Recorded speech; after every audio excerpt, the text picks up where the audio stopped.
A simple pendulum is being used to determine the value of gravitational acceleration g at a certain place. The length of the pendulum is 25 centimeter and the stopwatch with the 1 second resolution. यार ये stopwatch 1 second resolution जो word आ रहा है इसका मतलब क्या है? 1 second resolution का मतलब क्या है? List count. समझ में आ रही है बात आपको? इसके अंदर जो है ये जो अपनी जो रूटीन की जो क्लास है, जैसे मैंने एरर की क्लास पढ़ाई, उसमें मान लो मैं ये चीज़ पढ़ाने लगूँ शुरू में ही, पहली दूसरी क्लास के अंदर ही, उसमें ये भी नहीं पता होता बच्चे को एरर का मतलब क्या होता है, एरर को ऐसे कैसे ऐड करते हैं, मीन एब्सोल्यूट वैल्यू कैसे निकालते हैं, एरर इक्वेशन कैसे बनाते हैं, एरर क्यों आती है, इस प्लस माइनस का मतलब क्या होता है, तो उससे बिल्कुल बेसिक क्वेश्चन भी नहीं हो रहे होते हैं. तो वहाँ में ये जो चीज़ें ट्विस्ट कर करके दे रखी है, इन चीज़ों को मैंने मिक्स कर दिया ना, तो फिर फिजिक्स में फिर मन उठ जाता है उसके बाद. तो ये चीज़ें अब कर रहे हैं, ठीक है. रूटीन वाली क्लास में ये जो ट्विस्ट की हुई चीज़ें हैं, ये पहली दूसरी क्लास में बताना सबसे बड़ी बेवकूफ़ी होती है, इस टाइप की ट्विस्ट की हुई चीज़ों को, क्योंकि ये कोई कंसेप्ट नहीं है, ये तो एक छोटी सी बात है बस वो ठीक है क्वेश्चन के दौरान से पता लग जाए. इसके अंदर जो है the length of the pendulum is this and the stopwatch with 1 second resolution measure the time taken for 40 oscillations is 50 second. Time period यही लोगे आप, टाइम पीरियड आपको यही वाला लेना है 50 सेकंड का. यहाँ पे 40 ऑस्किलेशन से कोई मतलब नहीं है आपको, ठीक है ना. ये बात ध्यान रखना, ये ऑस्किलेशन चाहे जितने मर्जी दे रखे हो, और इसने एरर इन द टाइम दे दिया 1 सेकंड का, 1 सेकंड रेजोल्यूशन वर्ड बोल के, और इसके अंदर जो टाइम पीरियड वो 50 सेकंड दे दिया. तो डेल्टा टी बाई टी करोगे इसमें 1/50 करना पड़ेगा, ठीक है ना. और यहाँ पर अब एक और बात, अब आप ये कहोगे सर लेंथ में एरर नहीं दे रखी, कितनी है? नहीं दे रखी, नहीं दे रखी, सबसे बड़ी प्रॉब्लम है. तो फिर लेंथ एक काम करते हैं, लेंथ को फिक्स मान लें, इसका मतलब यही है. नहीं, ये किसने कहा सिंपल स्केल? जहां पे लेंथ ना दे रखी हो वहां पे सिंपल स्केल. वर्नियर कैलिपर भी तो एक स्केल ही है, वर्नियर कैलिपर का यूज क्यों नहीं कर रहे आप? ये किसने कहा? ये कौन सा रूल होता है कि अगर एरर ना दे रखी हो तो सिंपल स्केल ही यूज करनी है? ये भी तो हो सकता है कि लेंथ कांस्टेंट ही हो, लेंथ चेंज ही ना करी हो, लेंथ में एरर ही ना हो, ये भी तो हो सकता है. आप ये कैसे श्योर हो कि लेंथ में एरर है ही और वो सिंपल स्केल का ही यूज करके करना है? बताओ, इसमें तो लेंथ में एरर ही नहीं दे रखी. आंसर तो मैच हो जाएगा सिंपल स्केल, लेकिन सिंपल स्केल यूज क्यों किया?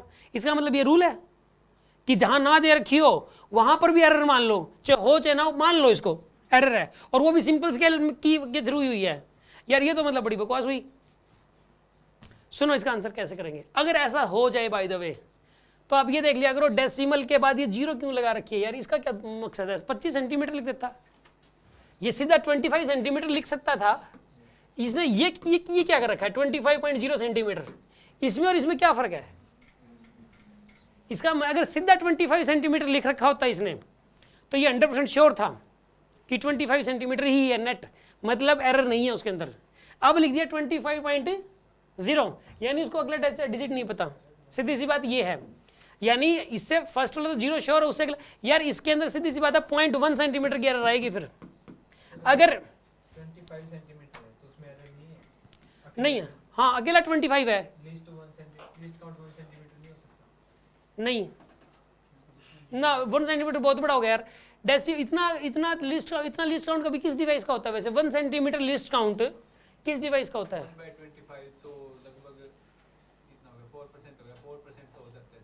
4% एरर आ सकती है, लेकिन हमारे पास ऐसा कोई स्केल होता नहीं है लेंथ के केस में, तो खासकर इतना कंफ्यूज नहीं करेगा पेपर में, ठीक है ना. 25 सेंटीमीटर में आप 1 सेंटीमीटर की नहीं मान सकते. और यही अगर ऐसा दे रखा होता 25.00 सेंटीमीटर ऐसा लिख रखा होता यही, तो एरर कितनी मानते आप? 0.01 सेंटीमीटर की एरर मानते. फिर 0.01 मतलब ये ज्यादा से ज्यादा यार, ये एक यहाँ 0.0 की जगह 0.1 आ सकता है ज्यादा से ज्यादा, मतलब 0.1 की ही एरर आ जाएगी ज्यादा से ज्यादा इसके अंदर. तो अगर ऐसा लिख रखा हो तो इतनी एरर आ सकती है, और ऐसा लिख रखा हो तो एरर आ सकती है 0.01 सेंटीमीटर की. समझ में आ गई बात आपको? ये बात नहीं सीखने को मिली इस क्वेश्चन के अंदर, ठीक है ना. प्रीवियस ईयर्स का हर क्वेश्चन कुछ ना कुछ सिखाता है भाई, ठीक है ना. कुछ ना कुछ पता लगता है उस क्वेश्चन से.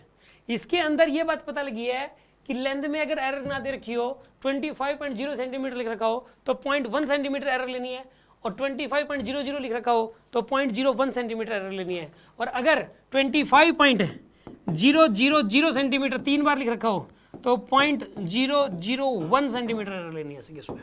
ये नई बात पता लगती है इस क्वेश्चन से. बात समझ में आ गई होगी आपको? अब सुनो आगे कैसे करेंगे इसको.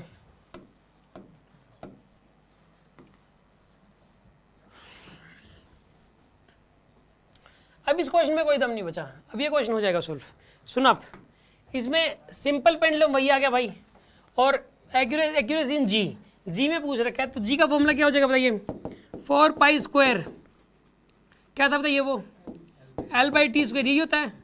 तो इसकी एरर इक्वेशन क्या बनेगी बताइए, डेल्टा G/G, 4π² कॉन्स्टेंट है, डेल्टा L/L प्लस का 2 टाइम्स ऑफ डेल्टा T/T, 100 से मल्टीप्लाई कर दो भाई, delta G/G into 100 is equals to delta L/L into 100 plus में 2 times of delta T/T into 100 आएगा आपके पास। अब सोल्व करो, delta L/L into 100, delta L की वैल्यू कितनी यहाँ पे 0.1/25 into 100 plus 2 times of delta T/T, delta T कितना है यहाँ पे 1 डिवाइडेड बाई में 50, सोल्व करने का भाई इसको 0.4 प्लस कितना आएगा इंटू 100 भी तो करोगे आप, इंटू 100 भी तो करोगे ना, 4.4% आएगा। सी ऑप्शन करेक्ट है। हाँ जी, कोई डाउट हो तो बताओ इस बात में, सिंपल क्वेश्चन है यार, सिंपल है, बस छोटा सा ट्विस्ट हमें पकड़ना होता है जो इसने कर रखा होता है, कॉन्सेप्ट को लंबा चौड़ा नहीं है, कॉन्सेप्ट तो सारे वही हैं, छोटा छोटा ट्विस्ट कर करके दे रहा है बस कहीं ना कहीं कंफ्यूज करने के लिए, ठीक है।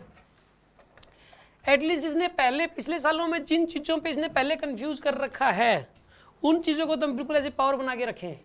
और आप ये नोट करोगे कि अब नए इन सालों में जो पेपर आ रहे कंफ्यूज वहीं कर रहा है जहाँ पे पहले हुए थे, ठीक है ना, सेम क्वेश्चंस दिए जा रहे हैं।